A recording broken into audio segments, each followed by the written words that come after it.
Hey everyone, so today in this lesson we'll be talking about kind of a study on like the rock songs. And this is, I would say, a lot more authentic when it comes to everything. Whether it's the drums, it sounds a lot more like a real live drummer playing it, or just like recording guitars or recording basses actually onto GarageBand or onto whatever digital audio workstation you're working with.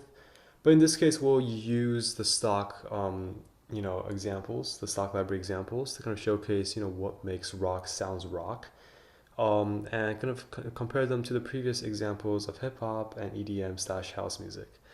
So before we begin, I basically kind of just extracted, again, two 80s whatever sounding named things, and basically pieced them together here. And I went back and I realized, okay, I want to have a drum that goes along with it. So I have these strings lined up for you, and I'll just play it really quickly for you to get a sense of what it sounds like.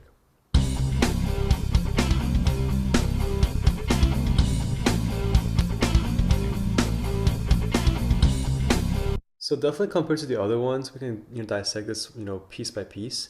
The drum sounds a lot more authentic, right? There's a lot more crash cymbals involved. It's probably a lot louder compared to the other genres, and we also have, if you play it again, maybe a little bit more variations in terms of where the kicks are, especially when compared to in like dance music where the kicks are at 1 2 3 4 every single beat. The kicks here are a little bit more varied, and here I'll solo the drum set out so you know what I'm talking about.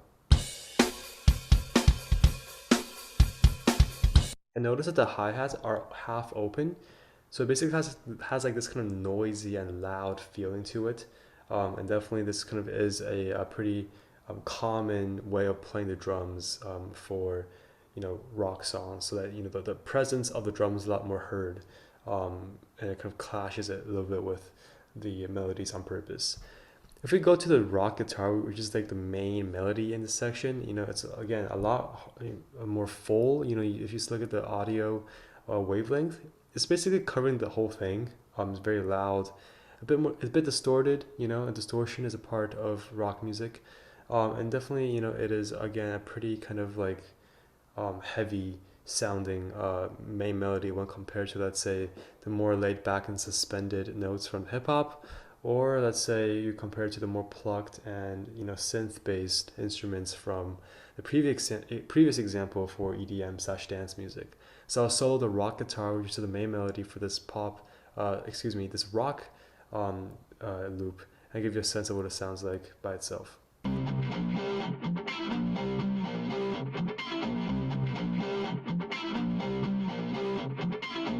Basically, you can almost use this as a bass as well. But I just added a bass here to give you a sense of what this sounds like. Again, this varies a lot because I usually for let's say EDM or pop, you can say, okay, they have a bass somewhere. Sometimes like a very cleaner, maybe synth plucky bass. And as for hip hop, the bass is known as 808. And for that, usually it is a lot more kind of uh, tangled together actually with the kicks of the drum. But the bass here is actually a bit more free for rock, at least in my perspective, where the kind of the bass itself is meant to roam a little bit. That complements the drum set, but not entirely conforming to it as the hip hop does. And it also kind of clashes occasionally with the main melody, which is the rock guitar in this case. So I'll play this rock bass to give you a sense of what I'm talking about.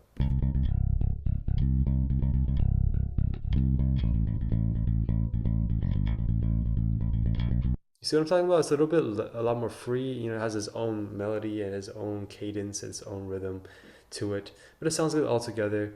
And I'll put this one last time all together to give you a sense of how rock sounds different from the previous two examples of hip hop and EDM slash dance music.